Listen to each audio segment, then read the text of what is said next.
Om Ajnanatimirandhasya Jnananjanishalaakaya Chakshurunmilitam Yena Tasmai Shri Gurave Namaha Nama Om Vishnupadaya Krishna Presthaya Bhutale Srimate Bhaktivedanta Swaminiti Namine Namaste Saraswate Deve Gauravani Pracharine Nirvishesha Shunyavadi Paschatya Deshatarine Jaya Shri Krishna Chaitanya Prabhu Nityananda Shri Advaita Gadadhara Srivasadi Gaura Bhakta Vrinda Hare Krishna Krishna Krishna Hare Hare Hare Rama Rama Rama Hare Hare Om Namo Bhagavate Vasudevaya Narayanam Namaskritya Naram Chaiva Narottamam Devim Saraswatim Vyasam Tato Jayam Mudirayet.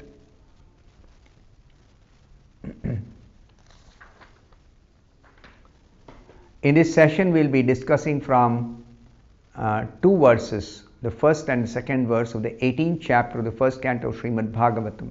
We are beginning a new chapter in this session. The 18th chapter is entitled Maharaj Parikshit Cursed by a Brahmana Boy.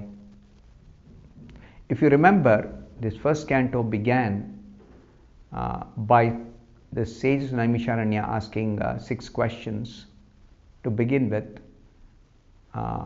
This discussion from the Ugra Shravasuta, Suta Goswami. And Suta Goswami answered those questions, and he saw these sages are very eager to hear about Krishna.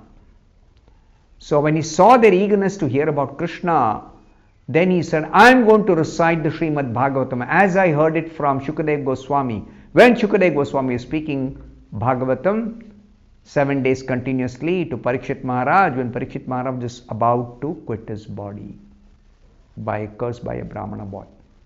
So, before Suta Goswami could begin reciting the Bhagavatam that he heard from Shukadev Goswami, the sages of Naimisharanya had so many more questions. Please tell us, before you begin reciting Bhagavatam, please tell us about Parikshit Maharaj. Please tell us about Shukadev Goswami. Please tell us how did Parikshit Maharaj meet Shukadev Goswami? How did they meet? And we have heard that Parikshit Maharaj's birth activities and even his death is very, very glorious. Please describe in detail these topics which pertain to Krishna. Krishna means Krishna and his pure devotees. So, since Shukadev Goswami is a pure devotee of Krishna, Parikshit Maharaj is a pure devotee of Krishna, their meeting is completely transcendental, completely spiritual. So, these topics are also Krishna Katha. So, the sages wanted that. Therefore, Suta Goswami began to recite the birth of Emperor Parikshit, how he took charge of ruling from his grandfathers, Yudhishthira and Arjuna, and how Parikshit Maharaj happened to meet Shukadev Goswami. That is the last 2 chapters now. Maharaj Parikshit cursed by a Brahmana boy, the 18th chapter, and 19th chapter is the meeting of Parikshit Maharaj and Shukadev Goswami. So, now the first verse of the 18th chapter, Suta Vacha, Yo vai drauni astra viplushto namatur udare mritaha anugrahad bhagavataha krishnasya adbhuta karmanaha.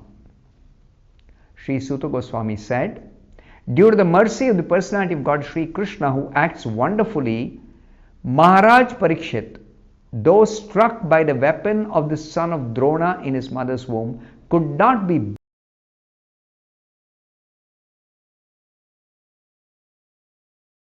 So, in the purport, Srila Prabhupada says, the sages of Naimisharanya became struck with wonder after hearing about the wonderful administration of Maharaj Parikshit, especially in reference to his punishing the personality of Kali and making him completely unable to do any harm within the kingdom. See, Parikshit Maharaj gave shelter to Kali, but who is Kali? He is the friend of irreligion, Adharma Bandhu. He has got nefarious purpose. So, Parikshit Maharaj gave him shelter. At the same time, he incapacitated Kali Purusha to do any harm within his kingdom. Parikshit protected his citizens against influence of Kali by taking proper steps. So they were amazed. What a great and wonderful personality is Parikshit Maharaj. Suta Goswami was equally anxious to describe Maharaj Parikshit's wonderful birth and death. And this verse is stated by Suta Goswami to increase the interest of the sages of Naimisharanya. That his birth was wonderful. Now hear about his death. Even that is very, very, very wonderful. Second verse. Brahma kopa uttitad yastu takshakat prana viplavat na sammumoha urubhayat bhagavati arpitashayah. The meaning of this second verse. Furthermore, Maharaj Parikshit was always consciously surrendered to the personality of Godhead, and therefore he was neither afraid nor overwhelmed by fear due to a snake bird which was to bite him because of the fury of a Brahmana boy. Before describing the details of Parikshit being cursed by a Brahmana boy for an untimely death due to the curse, being bitten by a snake bird, Suta Goswami is telling the sage Naimisharanya that Parikshit Maharaj was not afraid of death itself. What to speak of fear of death due to a curse, being bitten by a snake bird. He had no fear at all. Why? Because he was always surrendered to the personality of Godhead Krishna. So in the purport, Srila Prabhupada explains this point. A self-surrendered devotee of the Lord is called Narayana Parayana. One who is completely surrendered to the Supreme Lord Narayana and is very much attached to the Lord. Such a person is never afraid of any place or person, not even of death. Only a pure devotee of the Supreme Lord is fearless in this material existence. Otherwise, in the material existence, there are always these four fundamental problems which simply are giving so much of miseries to the living entities. Janma, Mrityu, Jara, Vyadhi, Dukkha, Dosha, Anudarshanam. Krishna warns about this in the 13th chapter of the Bhagavad Gita.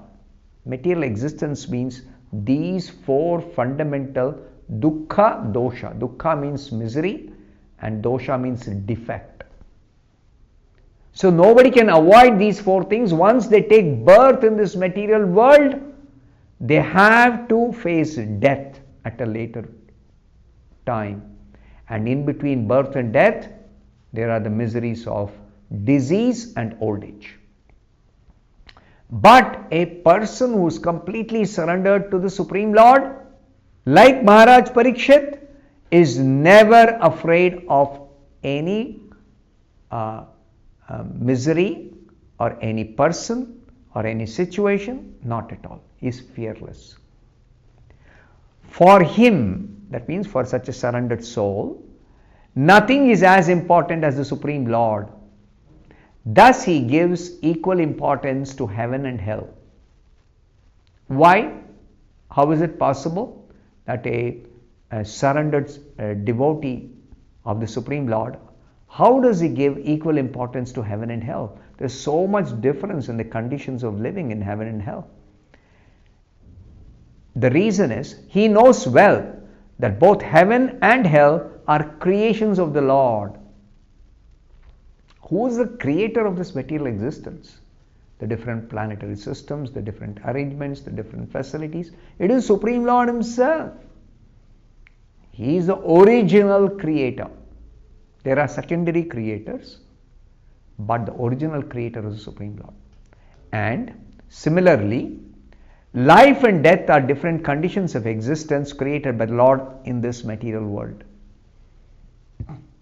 It is the arrangement of the Supreme Lord that those living entities who are rebellious to devotional service, who are rebellious and who don't want to live with the Supreme Lord in the spiritual kingdom of God, they are placed in material existence and they are placed in situation of life and death, heaven and hell, etc.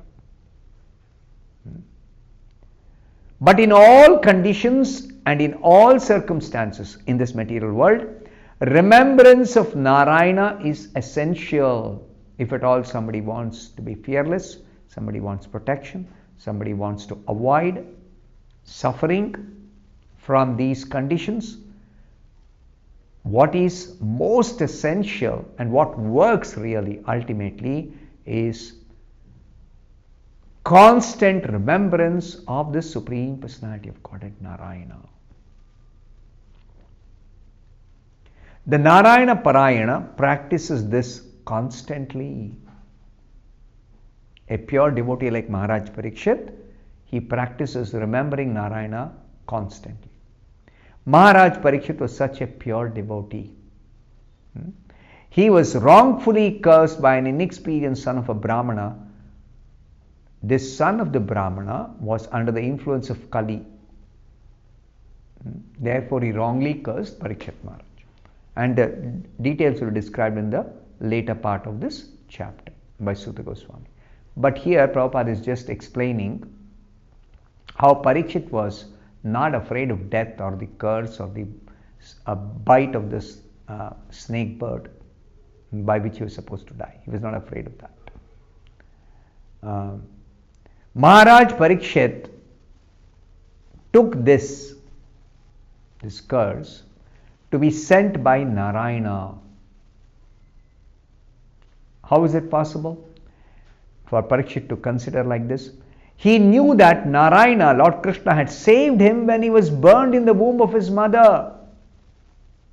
How did Parikshit take birth? When he was in the womb of his mother, at the end of the battle of Kurukshetra, this Dronacharya's son, Ashwatthama, was fighting on the side of the Kauravas, and the Kauravas had lost the battle. So he wanted to somehow take revenge against the Kauravas losing the battle. So he tried to kill the 5 Pandavas, and by mistake he killed the 5 sons of the 5 Pandavas, Upa Pandavas, and by beheading them when they were asleep, fast asleep. And this was not at all appreciated by Duryodhana, his master. Duryodhana condemned this heinous act by Ashwatthama. And then Ashwatthama was actually punished by Arjuna, though his life was spared. And then he still was not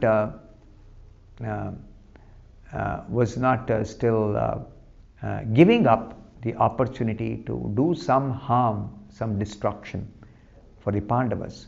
So what did he do? He used a Brahmastra to kill the only surviving descendant of the Pandavas, who was Maharaj Parikshit, in the womb of his mother, the grandson of Arjuna, in the womb of his mother, Abhimanyu's wife, Arjuna's daughter-in-law.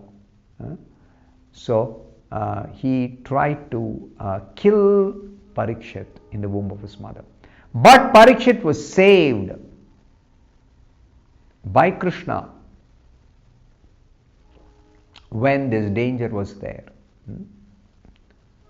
So Parikshit knew that he was saved by the Supreme Lord Narayana or Lord Krishna when he was in the womb of his mother. And similarly, if he were to be killed by a snake bite, it would also take place by the will of the Lord. So the devotee never goes against the will of the Lord. Anything sent by God is a blessing for the devotee. So devotee is completely surrendered to the Lord. His life is in the hands of the Lord. Nobody else can do anything without the Lord's sanction in the material world. Therefore, Maharaj Parikshit was neither afraid nor bewildered by such things as a curse or bite of a snake bird or death itself. That is the sign of a pure devotee of the Lord. A pure devotee is always fearless, he is always protected, he is always under the shelter of the Supreme Lord, and in this way he is actually indifferent to all material situations and circumstances. I'll stop here. Thank you very much. Hare Krishna.